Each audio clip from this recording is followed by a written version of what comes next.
Assalamualaikum warahmatullahi wabarakatuh. Beberapa golongan orang-orang yang ahli ibadah namun masuk neraka. Rajin sholat tapi suka berdusta.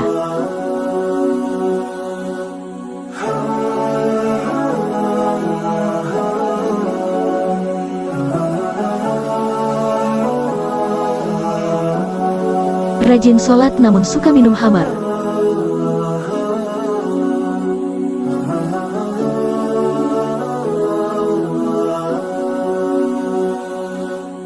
Selanjutnya, rajin sholat tapi tetap percaya dukun.